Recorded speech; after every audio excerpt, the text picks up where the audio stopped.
ठीक है, तो आज हम डिस्कस करेंगे जो अफलातून का जो सबसे इंटेलिजेंट और सबसे जो डिसओबीडियंट स्टूडेंट था, ठीक है, वो था अरिस्टोटल। इंटेलिजेंट क्यों था और डिसओबीडियंट क्यों था, या जैसे जैसे हम अपनी जो है बातचीत आगे बढ़ाएंगे लेक्चर को, तो आपको पता चलेगा डिसओबीडियंट क्यों उनको कहा गया। इंटेलिजेंट तो डेफिनेटली था।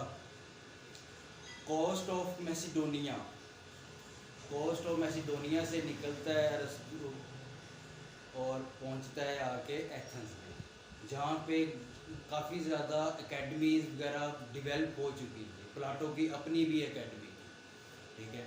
तो वो उसके पास एजुकेशन लेने के लिए आता है, तो उसकी लक है कि वो अफलातून के पास ही आ जाता है, उसको उस्ताद बहुत अच्छा मिलता है। तो यहाँ से आगे अरस्तु का सफ़र शुरू होता है, ठीक है।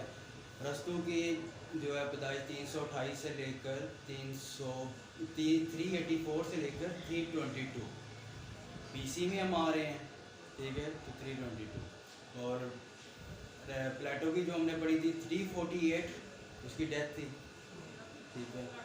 तो जो अरस्तु है ये अफलातून का शागिर्द रहता है 12 साल के लिए।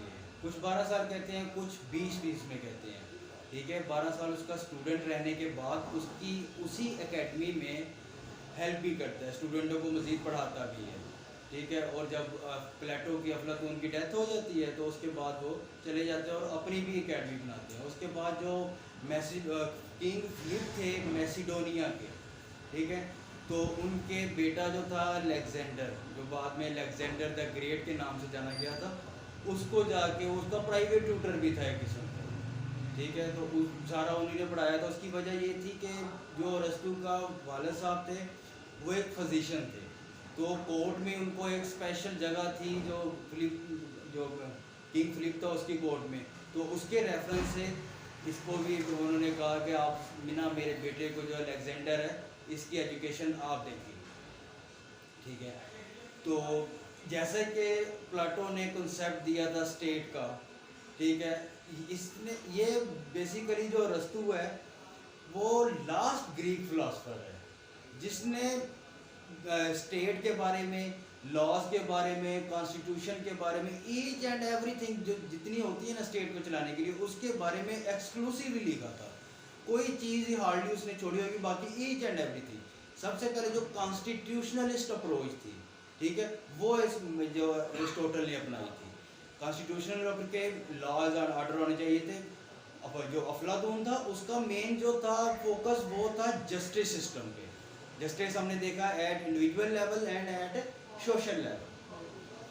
तो 3 फॉर्म्स ऑफ गवर्नमेंट उसने भी दी थी, मोनार्की, एरिस्टोक्रेसी एंड डेमोक्रेसी, ठीक है। यही तीनों सिस्टम इसी ने भी अरस्तु ने भी जो इंट्रोड्यूस करवाए। वो कहता हाँ बिल्कुल ऐसी है, मोनार्की होती है, दूसरे नंबर पे एरिस्टोक्रेसी होती है और तीसरे नंबर पे वो उसको डेमोक्रेसी को पॉलिटी भी कहते हैं, क्योंकि किताब लिखी हुई है पॉलिटिक्स, ठीक है। इसका मतलब है पॉलिटिक्स लैटिन वर्ड है, ग्रीक वर्ड है, इसका मतलब है कि सिटी स्टेट।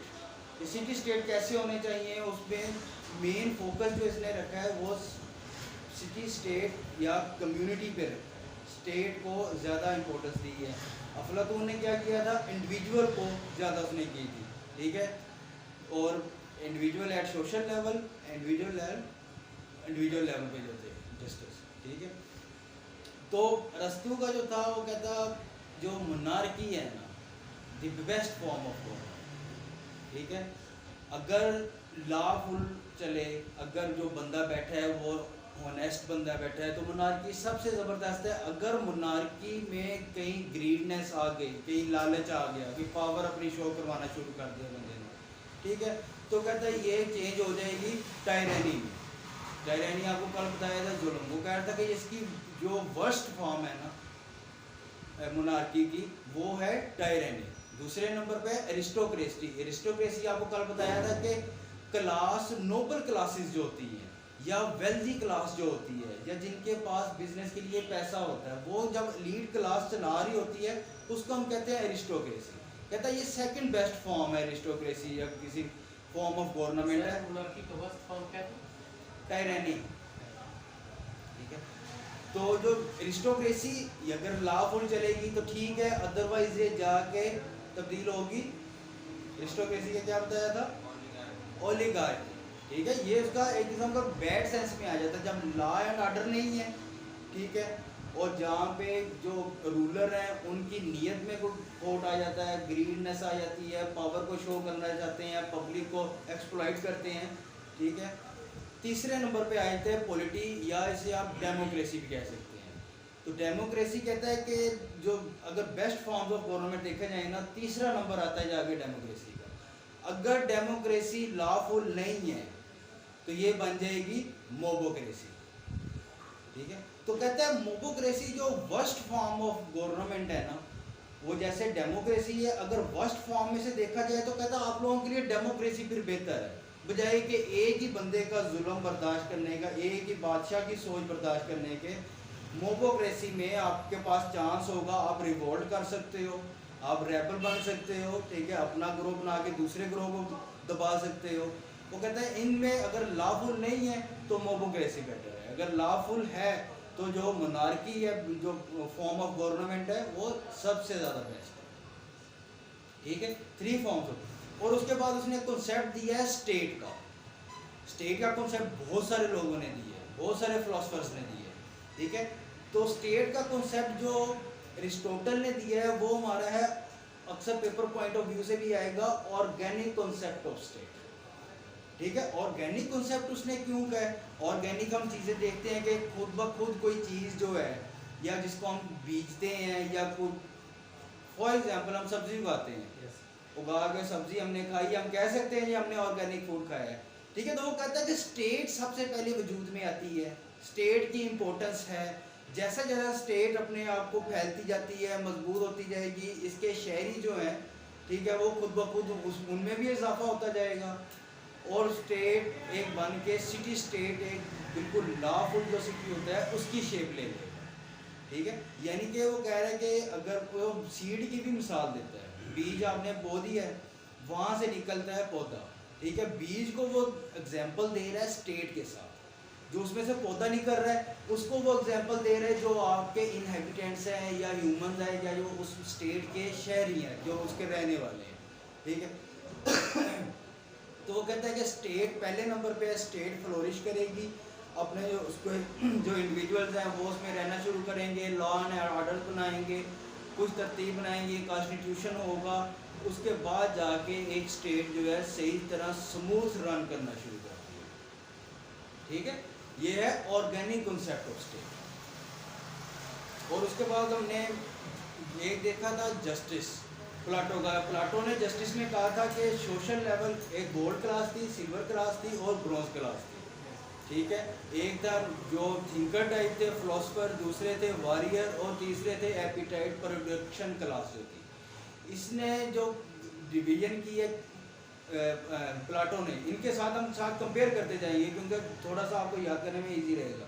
प्लाटो कह रहा था कम्युनिज्म का वो हामी था। कम्युनिज्म ये रशिया वाली कम्युनिज्म या कार्ल मार्क्स वाली कम्युनिज्म नहीं, वो कह रहा था प्रॉपर्टी में कम्युनिज्म, जिसकी प्रॉपर्टी है सबकी प्रॉपर्टी भी सेम होनी चाहिए। वो तो यहाँ तक कह रहा था कि जो हमसाये के बच्चे हैं वो भी हमारे बच्चे हैं, जो हमारे बच्चे हमसायों के बच्चे हैं, सब एक दूसरे का ख्याल रख के एक आइडियल सोसाइटी में रहेंगे तो एक आइडियल स्टेट बन के सामने आएगी। ठीक है, तो एरिस्टोटल जो है वो कहता है कि नहीं, वो आइडिया देता है आइडिया ऑफ डिस्ट्रीब्यूटिव जस्टिस। ठीक है, वो कहता है कोई भी मतलब कि मुल्क है, स्टेट है, उसमें जितने लोग रह रहे होते हैं सबका मेंटल लेवल सेम नहीं होता, सबकी फिजिक्स सेम नहीं होती, सबकी काम करने की सलाहियत सेम नहीं होती। ठीक है, कलर तक इवन के डिफरेंट होते हैं। जब हर चीज़ डिफरेंट है तो जो बंदा ज़्यादा सोचता है, फिलोसफर क्लास का ताल्लुक़ रखता है, या फिर वो ज़्यादा प्रॉपर्टी अपनी बना सकता है अपने बिजनेस के माइंड पे, तो उसे बनाना चाहिए। ठीक है, वो उसका क्या करेगा, कहता हमें अपनी लेयर लाइफ गुजारने के लिए मुख्तलिफ चीज़ों की ज़रूरत होती है। ठीक है, कुछ लोग होते हैं वो मॉन्क टाइप होते हैं, उन्हें अब ज़िंदगी की दूसरी चीज़ों की इतनी बिल नहीं होती कि भाई ये भी चाहिए, ये भी चाहिए। बहुत सारे लोग हैं वो अच्छी ज़िंदगी गुजारते हैं, वो ज़िंदगी के जो दूसरे लज्जत होते हैं उसको लेते हैं, चीज़ें खरीदते भी हैं, अपनी चीज़ें स्पेंड भी करते हैं। तो कहता है वो अपनी चीज़ें स्पेंड करने के लिए जब अपने बिजनेस को बढ़ाएगा तो वो सही तरह रह सकेगा, ठीक है। अदरवाइज वो अपनी ख्वाहिशात को रोकेगा तो वो नारकी की तरफ, मुल्क क्योस की तरफ या किसी इस तरफ जाएगा।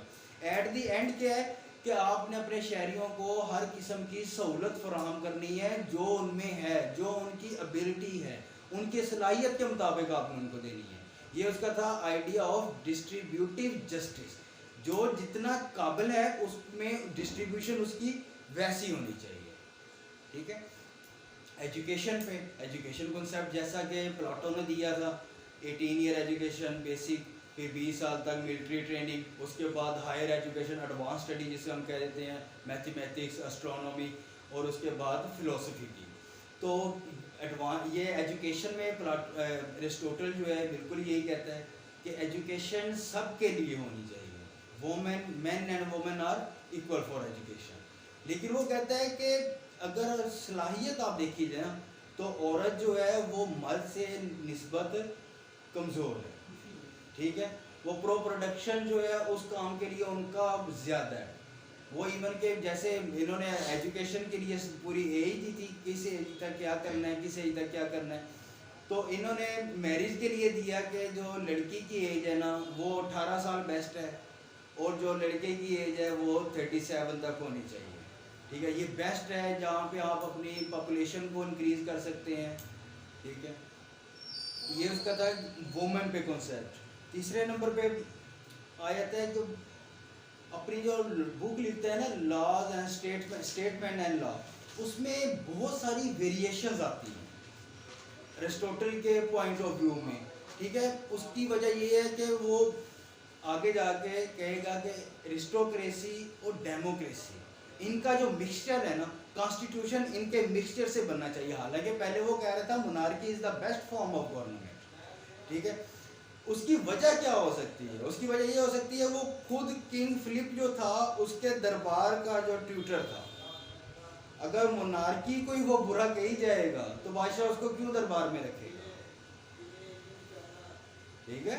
तो पॉसिबल है वैसे ऐसा मोनार्की को उस टाइम बेस्ट कह रहा हो, लेकिन बाद में जब उसने अपनी बुक लिखी, अलेक्जेंडर द ग्रेट भी जब सरेंडर हो गया था, इसकी जो सल्तनत उजड़ गई थी, उसके बाद जो है अरस्तु बिल्कुल गायब हो गया था, वापस आ गया था, कभी एथेंस जा रहा है, कभी कहीं जा रहा है, अपने आइडियाज़ लेके इस तरह इम्प्लीमेंट करो, लेकिन उसकी ज़िंदगी में इम्प्लीमेंट हो नहीं सके, ठीक है। तो उस टाइम वो मोनार्की को जो सपोर्ट कर रहा था वो किंग फिलिप की वजह से हो सकता है, हमारे जो पास्ट के या रेफरेंस आते हैं हिस्ट्री से। अदरवाइज वो एंड में जाके अपनी स्टेट लॉ एंड स्टेटमेंट में बुक में कहता है कि एरिस्टोक्रेसी और डेमोक्रेसी जो मिक्सचर है इनका कॉन्स्टिट्यूशन इसमें से आना चाहिए। एरिस्टोक्रेसी नोबल क्लास जो है उसको आप इग्नोर नहीं कर सकते, वो वेल्दी भी होते हैं, वो मुल्क को टैक्स भी दे रहे होते हैं, दूसरों के लिए एम्प्लॉयमेंट भी क्रिएट कर रहे होते हैं, तो इनके इंटरेस्ट को स्टेट को बिल्कुल मलूज़े खातर रखना चाहिए, ठीक है। और दूसरी है डेमोक्रेसी, दूसरे जो हर बंदे को हक है अपनी ओपिनियन देने का, और स्टेट के मामलात जो हैं जिनमें गवर्नमेंट ऑफिसर्स वगैरह आ गए उनमें आके अपनी पोजीशन लेके उनको चलाने का, ये कहते हैं हर बंदे का इंडिविजुअल हक है। इस वजह से जो एरिस्टोक्रेसी और डेमोक्रेसी इन दोनों का मिक्सचर जो है वो कॉन्स्टिट्यूशन होगा। और इसके अब बहुत सारी, अच्छा एक पेपर में क्वेश्चन ये भी आ सकता है कि इन दोनों में सिमिलैरिटीज़ क्या क्या थी, प्लाटो में और एरिस्टोटल में, ठीक है, जाहिर बात है। अच्छा एक पॉइंट और रह गया कि इनकी सोच पे इन्फ्लुएंस किस किस का, जैसा कि हमने कहा अफलातून के लिए पढ़ा था कि वो पाइथागोरस, पार्मेनिडिस, और ये जो एथेंस का सिस्टम था और उसके अलावा स्पार्टकस सिस्टम था, इन सब से मुतासर था, जिसकी वजह से उसकी एक सोच डिवेल्प हुई है। तो इस पे किसका था? ये तो डायरेक्ट उसकी एकेडमी से था, एथेंस की डेमोक्रेसी, क्योंकि मैसेडोनिया से आया था, ठीक है। और दूसरे नंबर पर डायरेक्ट प्लेटो की जो सोच थी, इसकी वजह से बहुत गहरा असर था। तो इनमें फिर कुछ ना कुछ डेफिनेटली सिमिलरिटीज़ भी होंगी, कुछ पॉइंट्स पे ये इकट्ठे थे, कुछ पॉइंट पे इनके डिफरेंसेस भी थे, जिसकी वजह से कहा जाता है कि जो एरिस्टोटल था वो डिसोबीडियंट स्टूडेंट भी था, क्योंकि वो आइडियल स्टेट को बिल्कुल नहीं मानता था। हमने कल डिस्कस किया था कि प्लाटो की आइडियल स्टेट थी जो कि हुजूर पाक सल्लल्लाहु अलैहि वसल्लम के दौर में आगे बिल्कुल बनी थी, उसके अलावा कभी आज तक नहीं बन सकी, वो थी वो आइडियल। उसके लिए जो किंग है, जो आपका हुक्मरान है, उसका बिल्कुल दूध का धुला होना और जस्टिस सिस्टम में ईच एंड एवरीथिंग में आपको साफ होना चाहिए, ठीक है। लेकिन हुजूर सल्लल्लाहु अलैहि वसल्लम के दौर में दूसरे शुगर क्या आई थी, उसमें फीमेल और मेल जो लड़ाई वगैरह थे उनमें एक साथ नहीं थे।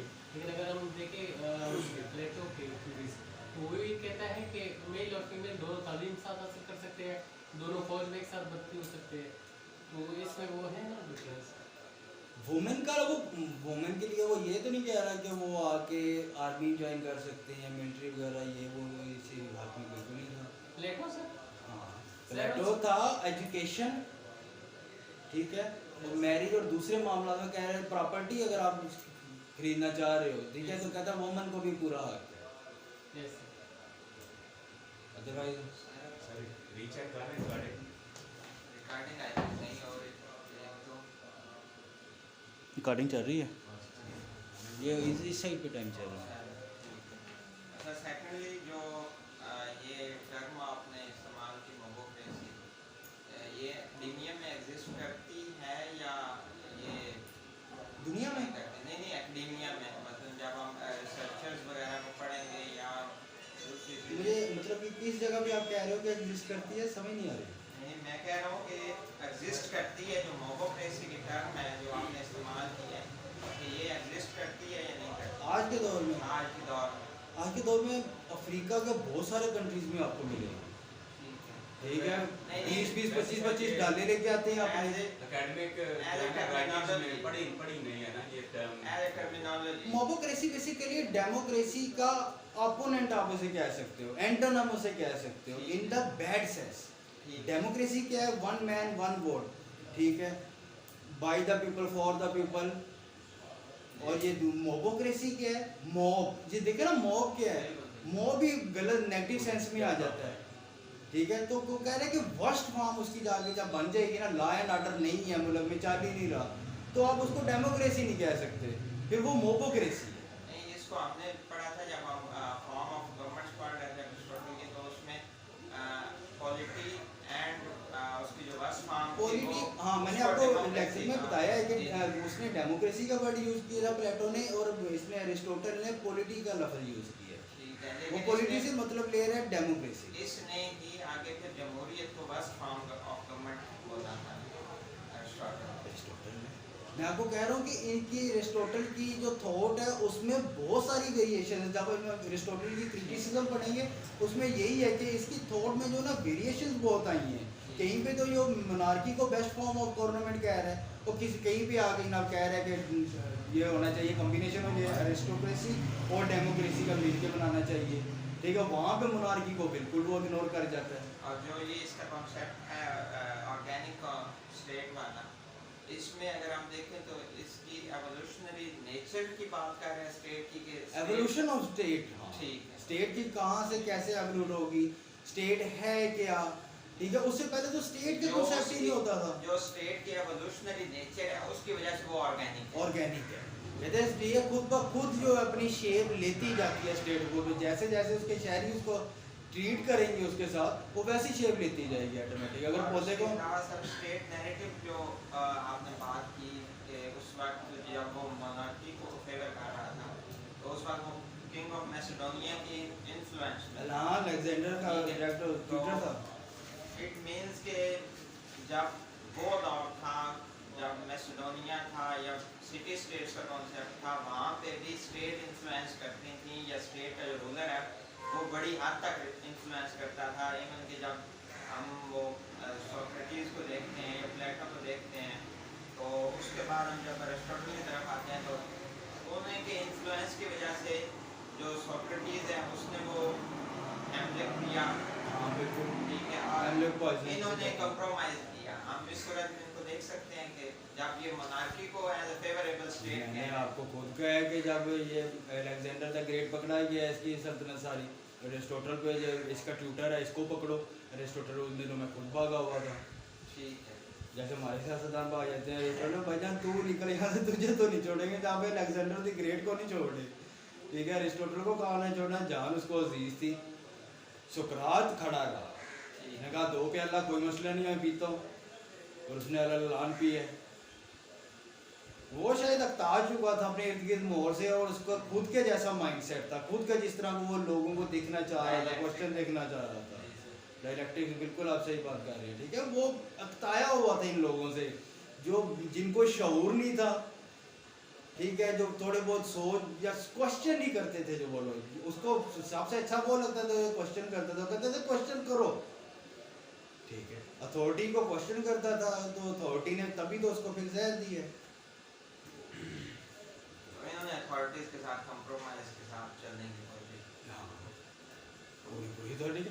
आप जब कहते हैं ना कि जब किसी भी फिलोसफर क्लास को आप बादशाह की दहलीज पे देखो ना, तो उसके इल्म पे शक करना शुरू कर दो, वो कुछ ना कुछ बेच रहे जाके। अदरवाइज फिलोसफर क्लास जो होती है, दाना शख्स जो होते हैं या अल्लाह वाले लोग होते हैं, उनका बादशाह के दरबार से क्या लेना देना है?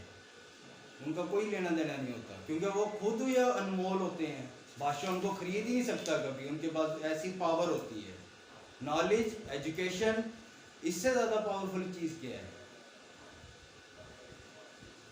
ठीक है, तो इसमें सिमिलैरिटीज़ के चंद पॉइंट आपको लिखवाते हैं। सिमिलैरिटीज़ जो प्लाटो और अरिस्टोटल में थी कि इन्होंने आइडियलाइजेशन की है ऑफ सिटी स्टेट।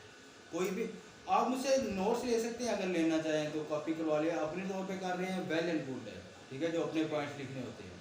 ये बहुत ही ज़्यादा आइडियल कर दिया, ऐसा स्टेट होनी चाहिए, ऐसे शहरी होने चाहिए, लॉ एंड ऑर्डर होना चाहिए, कोई किसी को तंग ना करे, ये वो। ये तो बिल्कुल जैसे फरिश्ते रह रहे हैं, फिर वो रह रहे हो, फिर इंसान तो ना रह रहे हो, ठीक है।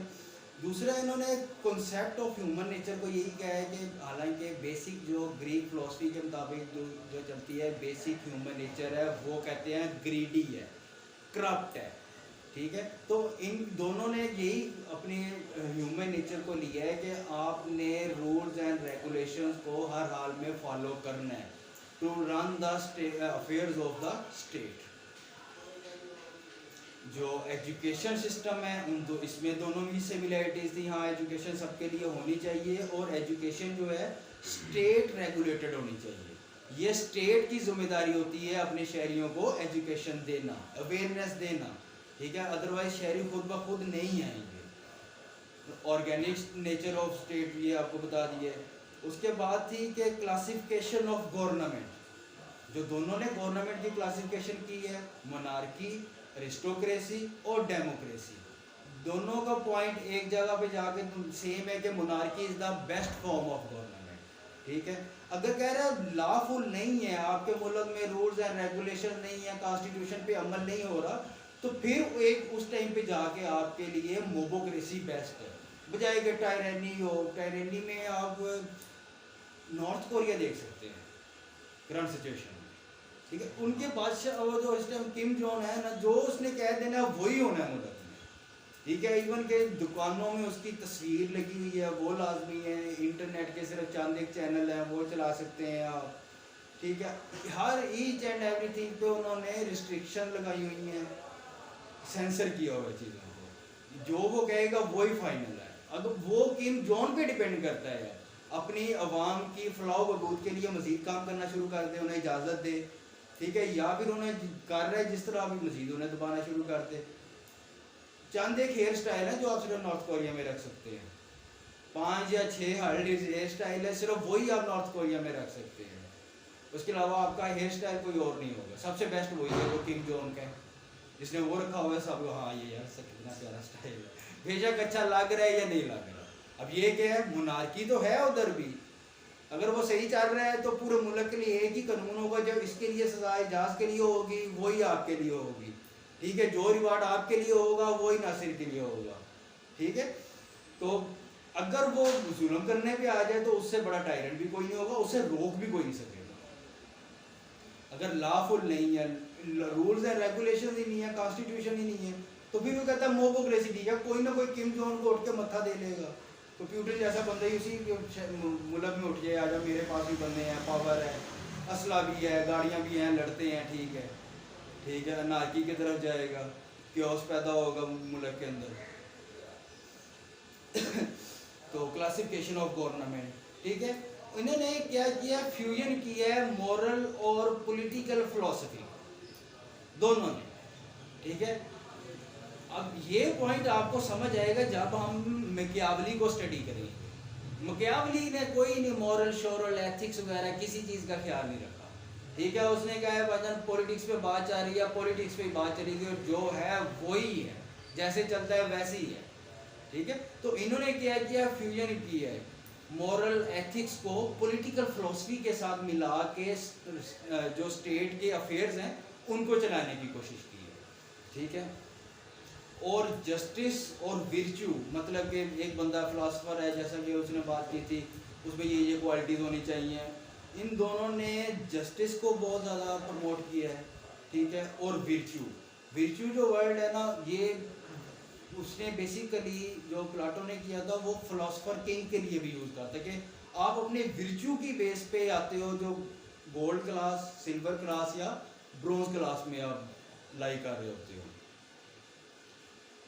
ठीक है। ये पॉइंट थे जो इन दोनों में सिमिलर चल रहे थे। उसके अलावा बहुत सारे पॉइंट्स ऐसे थे जिनमें अब इनका डिफरेंस शुरू हो गया। डिफरेंस क्या क्या था, वो कहता है जी आइडियलिज्म, जितनी आइडियलिज्म इसने की है प्लाटो ने, अफलातून ने, ठीक है, अरिस्टोटल ने आइडियलिज्म नहीं की, वो रियलिज्म की तरफ किया है, ठीक है। वो कहते हैं कि जी सबके लिए बराबर नहीं हो सकता, जो ज़्यादा मेहनत करेगा वो ज़्यादा डिजर्व करता है, ठीक है। डिस्ट्रीब्यूटिव जस्टिस में हमने ये चीज़ देखी है, ठीक है। जो ज़्यादा प्रोडक्टिव, जैसा कि अफलातून ने कहा था कि एक थिंकर क्लास है, एक वॉरियर क्लास है और एक एपिटाइट है, प्रोडक्शन क्लास, ठीक है। इस तरह तो ये कहता है कि आपने जो प्रॉपर्टी लेनी है ना अपनी, ये नहीं है कि मतलब कि जो फिलोसफर क्लास है वो बॉर्डर के पास क्या करने जाएगी, वो तो शहर के दरमियान में सेंटर पे मेन बॉलीवुड में मार रोड पे कहीं जगह लेगी, ठीक है। तो कहते हैं प्रॉपर्टी उसे दो किस्म की रखनी पड़ेगी, एक सिटी के अंदर या कहीं भी जहाँ पे वो रखना चाह रहा है, दूसरी जो उसकी होगी प्रॉपर्टी वो बॉर्डर के पास होगी, जो स्टेट का बॉर्डर जो है ना, ठीक है। तब उसकी क्या वजह है, उसकी वजह वो कहता है कि वो जब मुल्क पे कोई ना कोई हमला होता है तो वो अपनी रिस्पॉन्सिबिलिटी लेगा, क्योंकि उसकी खुद की प्रॉपर्टी उधर पड़ी होगी। जब उसकी प्रॉपर्टी एट स्टेक होगी तो वो मुल्क के लिए लड़ेगा, जाके अपनी जान भी देगा। जब उसकी प्रॉपर्टी नहीं है तो हो सकता है वो लड़ने के लिए ना जाए। तो दो किस्म की प्रॉपर्टी होनी चाहिए, ठीक है।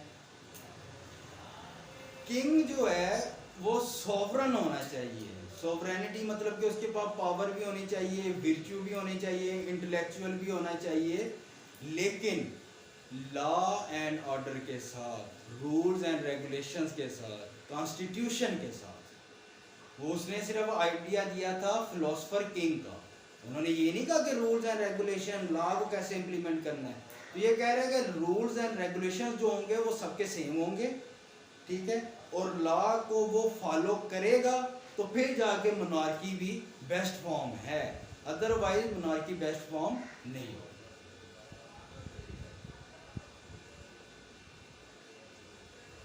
कहते हैं जो कम्युनिज्म की बात कर रहे हैं ना, कि जो एक बंदे का बच्चे हैं और जो सबके ही बच्चे हैं, दूसरों के बच्चों को भी प्यार करो, एक जैसे ही हैं सबको, जैसे जैसे कि एथिकली हम कहते हैं कि यार अच्छा है, किसी के बच्चे को नहीं कहना चाहिए, ठीक है।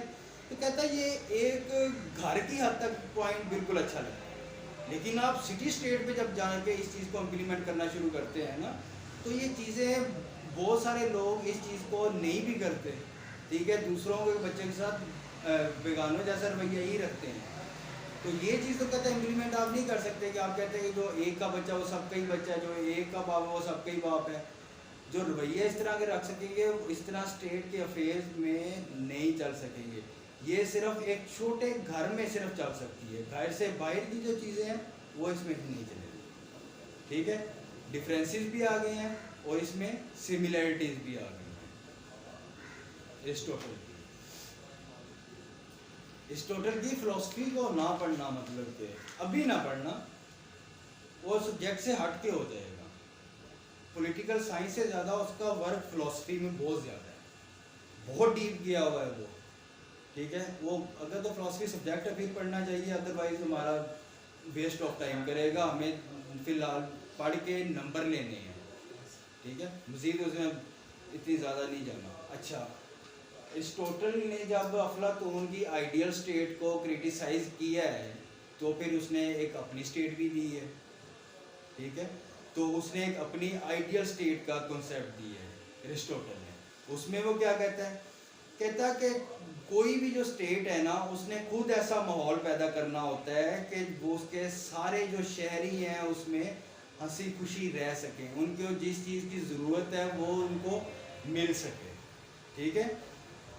अब बहुत सारे लोग होते हैं, उनको वेल्थ चाहिए होती है, ठीक है, मालो दौलत चाहिए, तो वो स्टेट की जिम्मेदारी है इतना एरिया वो अपनी प्रोडक्शन कर सके या ट्रेड कर सके। इसकी जो फैसिलिटीज़ है ना वो आपको स्टेट ने प्रोवाइड करनी है, ठीक है। कुछ ऐसे हैं वो अपने आप को हेल्दी रखते हैं, तो इस तरह की एक्टिविटीज़ जो कोई भी करना चाह रहे हैं ना आपका शहरी, अगर आप चाहते हैं कि आपके मुल्क के अफेयर जो हैं बिल्कुल स्मूथ चलते रहें, तो आपने अपने शहरियों को वो सहूलतें देनी है, ठीक है। आजकल सऊदीया या दुबई या जहाँ पे किंगशिप चल रही है, उनको क्यों नहीं कोई चैलेंज कर रहा? उन्होंने अपने शहरियों को सारी सहूलतें दी हुई हैं, प्रोवाइड की हुई हैं। कोई सड़कों पे आके प्रोटेस्ट करने का सोच भी नहीं सकता। ये नहीं कि सारी सहूलतें दी हुई हैं, उनको डराया भी हुआ है, बाई फोर्स भी डराया हुआ है, लेकिन ज़्यादातर हम देखते हैं कि उनको फैसिलिटीज़ ही दी हुई हैं। अगर आप फैसिलिटीज दे जाते हो, ठीक, अगर फॉर एग्जाम्पल मौजूदा सूरत हाल में हम बात करते हैं, इस सूरत हाल में पाकिस्तान जिस कंडीशन में चल रहा था, अगर आप काकड़ साहब हमारे वज़ीर आज़म है, वो ही हर चीज़ कंट्रोल कर जाता है सब, तो अवाम ने कहना हाँ ठीक है। अवाम को तो वो चाहिए ना जिससे डिलीवर करके जाए, वो अवाम को रिलीफ दे, कोई इस तरह की चीज़ करे, ठीक है। इसी तरह वो जब सहूलतें दे रहे हैं ना अवाम को, अवाम नहीं निकलेगी। अवाम जब निकलने पे आई है, अवाम ज़िया के दौर में भी निकली है, मुशर्रफ के दौर में भी निकली है, ठीक है। तो मेन मकसद होता है कि आपने मुल्क में अनारकी नहीं फैलने देनी, केओस से बचना है। अदरवाइज जब ये दो चीज़ें होना शुरू हो जाती हैं, प्रोटेस्ट वगैरह, तो आपकी जो स्टेट है वो एट स्टेक होती है। किसी भी टाइम आपकी गवर्नमेंट गिर सकती है। अब तो गवर्नमेंट गिरती है, उस टाइम कोई ना कोई बादशाह बाहर से आके हमला कर देता होता था, आपकी स्टेट बादशाह का साथ ही नहीं देती थी रहेगा, तो उसकी स्टेट मुकम्मल, उसकी सारी हर चीज़ पर कब्जा हो गया। तो मकसद क्या था, स्टेट को स्मूथली चलाना, ताकि कल को वो बाहर से हमला हो ना तो इनके शहरी भी साथ हमारा दें। अदरवाइज शहरी क्या कहेंगे, यार अच्छी बात है, इस बादशाह को अब जाना ही चाहिए, तो नया बादशाह है, ठीक है, इसके जुल्म से जो है हमारी निजात मिल जाएगी। कहता है कि कोई भी दूसरा पॉइंट, कोई भी स्टेट जो है ना वो अग्रेसर नहीं होती। अच्छी स्टेट, आइडियल स्टेट का हम कॉन्सेप्ट लेके चल रहे हैं, ठीक है। अदरवाइज तो मेन कॉन्सेप्ट ही पावर का है। दुनिया में जो पॉलिटिक्स में चल रहा है वो पावर पे चल रही है। हमारी दुनिया की पॉलिटिक्स एथिक्स और जो है ना मॉरल थॉट, इन पे नहीं चल रही, पॉलिटिक्स पे चल रही है एक्चुअली। तो वो कहती है अग्रेसर नहीं होना चाहिए, इंपीरियलिस्ट नहीं होना चाहिए कि एक ही बंदा है ना वही चाह रहा है, वो अपनी ज़्यादा से ज़्यादा सल्तनतें बढ़ाता जा रहा है, उस पर भी कब्जा कर लिया है, दूसरी जगह पे भी कब्जा कर लिया है। और उसके अलावा तीसरे पॉइंट पे वो कहता है कि जो रोज़गार के मौके हैं, लिवलीहुड के, वो सारे स्टेट ने प्रोवाइड करना होते हैं, ठीक है। उसके मुताबिक मेहनत जो है काम वो शहरियों ने करना होता है। मिलिट्री एडवांटेज जो है वो स्टेट का हमेशा होना चाहिए, खासकर वो कहता है नेवी का, नेवी के हक में था। प्लाटो जो था वो नेवी के हक में नहीं था, एरिस्टोटल जो था वो नेवी के हक में था कि आपने इधर से ट्रेड भी करनी है। आपने देखा होगा कि उस टाइम सिर्फ ट्रेड का रूट ही सी था सिर्फ, बाकी जहाज़ वगैरह ये चीज़ें तो नहीं थी, प्लेन या ट्रेन कोई उस तरह की चीज़, ठीक है, बाई शिप थी। तो वो कहता था नेवी जो है ना वो मेन चीज़ होनी चाहिए। ब्रिटिश को जो सबसे ज़्यादा एडवांटेज था ना पूरी दुनिया पे कब्जा करने का, उनकी नेवी सबसे स्ट्रॉन्ग थी। जब नेवी स्ट्रॉन्ग थी तो बाई सी कहीं भी पहुँच जाते थे वो लोग, एक्सप्लोर किया उन्होंने वर्ल्ड को, जाके उनकी कमज़ोरियाँ देखते थे और उन पर जाके काबिज हो जाते थे। तो ये एरिस्टोटल कह रहा है कि आपकी नेवी स्ट्रॉन्ग होनी चाहिए। हज़रत ईसा से 350 साल पहले की ये बातें कर रहा है, उस टाइम बैठा, लेकिन उस टाइम उसकी बातों को किसी ने समझा ही नहीं, उसकी स्टेट को इर्द गिर्द, क्योंकि चेंज को हर कोई एक्सेप्ट नहीं कर पा रहा होता। चेंज को एक्सेप्ट करना एक ब्रॉड माइंड की अलामत है। ब्रॉड माइंड चाहिए आपको, थिंकर चाहिए, उसके आप प्रोज एंड कॉन्स आप कम से कम सोच सके, एडवांटेज क्या है, इसका डिसएडवांटेज क्या होगा। जब आप यही नहीं सोच सकते तो आप नई चीज़ को एक्सेप्ट नहीं करेंगे, कभी भी रिलक्टेंट रहते हैं हमेशा। तो कहता है कि 6 किस्म की सर्विसेज आपके मुल्क में बिल्कुल स्मूथ चलनी चाहिए। एग्रीकल्चर, क्राफ्टिंग, डिफेंस, ओनरशिप जिसमें लैंड ओनरशिप वगैरह इस तरह की आ जाती हैं, ठीक है, रिलीजन और गवर्नमेंट सर्विसेज, ठीक है। Agriculture, crafting, defence, land ownership, religion and government services. तो उसके अलावा आइडियल स्टेट में उसने कहा था कि 2 किस्म की प्रॉपर्टीज़ होनी चाहिए, एक इंटरसिटी, दूसरी जो है बॉर्डर के पास। जब आपके पास बॉर्डर के पास आपकी होगी प्रॉपर्टी तो आप मुल्क को मुल्क के डिफेंस में हर शहरी हिस्सा ले सकेगा, ठीक है। अदरवाइज उसका इंटरेस्ट कम होता जाएगा। मुहब्बे वतनी होगी तो वो लड़ने जाएगा, अदरवाइज वो कहेगा ठीक है ये बादशाह की लड़ाई है, बादशाह खुद ही देखे। ये प्रॉपर्टी का जो कॉन्सेप्ट है ये नोबल क्लास के लिए है या हर बंदे के लिए? मीन्स आप इसको अरिस्टोक्रेसी में ही कह सकते हैं, क्योंकि वही बंदा प्रॉपर्टी लेगा ना जिसके पास पैसे लेने के लिए है। अदरवाइज तो वो अपना खाना पीना ही बड़ी मुश्किल से पूरा करेगा। जो खाना पीना ही पूरी कर रहा है वो प्रॉपर्टी नहीं लेगा। इसका मतलब है नोबल नोबल क्लास को टारगेट कर रहा है कि अगर उनके इंटरेस्ट वहाँ पे लाए करेंगे तो फिर वो स्टेट को ओन करेंगे। डेफिनेटली, क्योंकि उसने कहा है ना कि अरिस्टोक्रेसी को आप इग्नोर नहीं कर सकते। मोनार्की को भी कर सकते हो, डेमोक्रेसी को भी कर सकते हो, लेकिन अरिस्टोक्रेसी जो होती है, अब मुल्क का कोई भी जो बिजनेसमैन है ना वो मुल्क चला रहे होते हैं, ठीक है। आप अपने मुल्क के टॉप 10 जो बिजनेसमैन हैं उनको पाकिस्तान से बाहर भेज दो, उनका सारा पैसा पाकिस्तान से बाहर भेज दो, पीछे रह क्या जाएगा, ठीक है। जो छोटे मोटे दुकानदार हैं जो टैक्स देते हैं ये वो इनसे मुल्क थोड़ी चलते हैं। हम भी कहते हैं कई दफ़ा छोड़े हो गए ना गवर्नमेंट को, हम टैक्स देते हैं, हम कुछ भी टैक्स नहीं दे रहे। जिन स्टेट के जितना खर्चा हो रहा होता है बेसिकली बिजनेसमैन ही दे रहे होते हैं, और वो स्टेट से बदले में भी फ़ायदे भी लेते हैं, ठीक है। ये तो नहीं है कि सिर्फ उन्होंने इंडिया के बहुत सारे अब अंबानी वगैरह और अडानी ये 2 बंदे हैं ना, इन्होंने मोदी के साथ बहुत काम किया, मोदी गवर्नमेंट के साथ। इंटरेस्ट वेरी करते हैं हम। हाँ, हमारी पाकिस्तान की बदकिस्मती है कि हमें ऐसे बिजनेसमैन नहीं मिले। हमें बिजनेसमैन भी अजीब ही नहीं है। सर हमारे ज़कात नहीं देती, वो मुसलमानों वो ज़कात नहीं देती, मुल्क का मदद करते हैं सर, दूर की बात है। सारी बात है, ज़कात सिस्टम को हमने खुद छोड़ा हुआ है ना। 20% इंटरेस्ट दे लेंगे लेकिन ज़कात नहीं देंगे। उसके बाद उसने कहा था कि उसी आइडियल स्टेट में एजुकेशन सबके लिए फ्री होनी चाहिए, सबके लिए, वुमेन एंड मैन के लिए। इस चीज़ों को आपने एक्सप्लेन साथ करते जाना है, क्यों अवेयरनेस आएगी, लोग एजुकेट होंगे, लॉ एंड ऑर्डर का उनको पता चलेगा। जब लॉ एंड ऑर्डर का पता चलेगा तो उसको फॉलो करेंगे। जब सब लोग लॉ एंड ऑर्डर को फॉलो करेंगे तो स्टेट के जो अफेयर्स होते हैं बिल्कुल स्मूथ चल रहे होंगे। मैरिज का आपको बताया था कि मैरिज को रेगुलेट करना चाहिए, स्टेट रेगुलेटेड, ठीक है। 18 साल की लड़की 37 साल का जो मर्द है, ठीक है, वो कहता है ये बेस्ट जो है एज है शादी की। उस टाइम के में होगा 2500 साल पहले की बात है, 3000 साल पहले की। वही ना, उस टाइम सारी बात और चल रही होती थी। अब हज़रत नूह अलैहिस्सलाम जो उनकी एज कितनी ज़्यादा होती थी, 9.5 साल की एज थी, ठीक है। उस टाइम सर उसने फिर ये वुमेन के लिए 18 साल की अभी 18 साल ये राज ना रस्तू के साथ ही चलता है, रस्तू को पूछना चाहिए। यार मेरे ख्याल से चलो छोड़ो।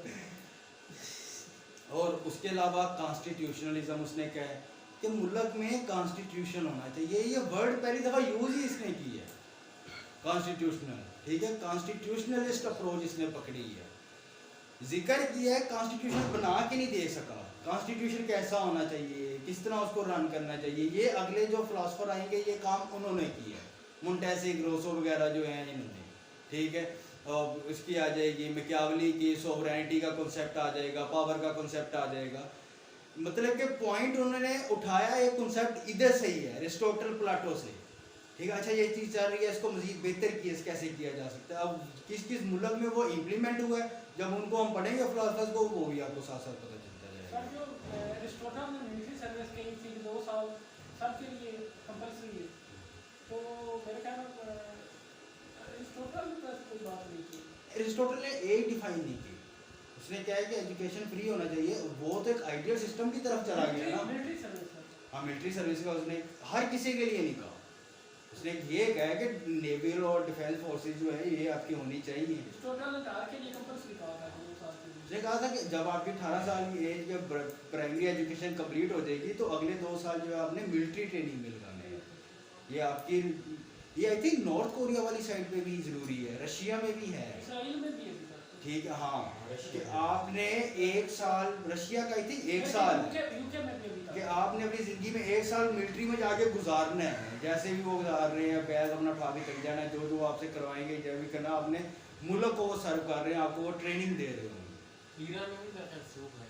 ड्यूरिंग वार सर उसने ये एक्सटेंड भी की थी कि अभी एज एक्सटेंड की थी कि मिसाल तौर पर अगर वो 10 साल पहले थी तो उसने फिर वो कम करके उसने कहा कि अब 10 से 8 साल वाला आएगा मिलिट्री सर्विस में, जब रशिया यूक्रेन वार था। हाँ ऐसे ही है। ये बेसिकली इसका मकसद होता है कि आप अपने मुल्क के साथ अटैच रहें, आपको मिलिट्री और डिफेंस की चीज़ों का पता हो, उनकी मुश्किलात का भी पता चले। कहीं भी एक मुल्क में जाने लग जाती है तो इंडिविजुअल जो शहरी होते हैं उनका पूरा रोल होता है, ठीक है। तो वो इसी सोच से वो उनको इंडल्ज करते हैं। $4 बिलियन ऑन दी रिकॉर्ड बात है। जैसे जयाल आपको पहली जो केस आई थी ना $4 बिलियन थी, उसने कहा था it is just a peanut, Jayal के अल्फाज हैं, ये सिर्फ मूंगफली का दाना है। ये ना कहना कि हमने बैंक खोल दिए हैं या इतना आप लोगों को दे दिया। $4 बिलियन 80s में जहाँ पे 5 पैसा भी मारा चल रही होती थी, चवन्नी वगैरह भी उस टाइम चल रही थी, अठियानियाँ चवन्नियाँ। कम से कम $100 बिलियन के लग गया।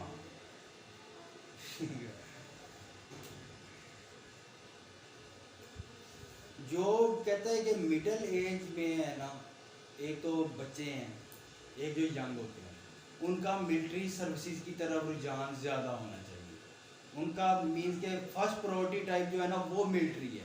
जैसे जैसे एजड बंदे हो जाएंगे ना, आपने रिलीजियस होते जाना, आपकी एज भी दाढ़ी सफ़ेद हो रही होती है, बाल सफ़ेद हो रहे होते हैं, आप ज़ईफ़ हो रहे होते हैं, जब आप बात कर रहे होते हैं तो दूसरे लोग आपकी बात को सुन रहे होते हैं, थोड़ा सा सीरियस भी लेते हैं, यार के तजर्बाकार बंदा है, एज गुजार के बैठा है, अपने तजर्बे की बात कर रहा है, ठीक है। तो ये थी एरिस्टोटल की आइडियल स्टेट, ठीक है। एरिस्टोटल के बारे में कोई क्वेश्चन?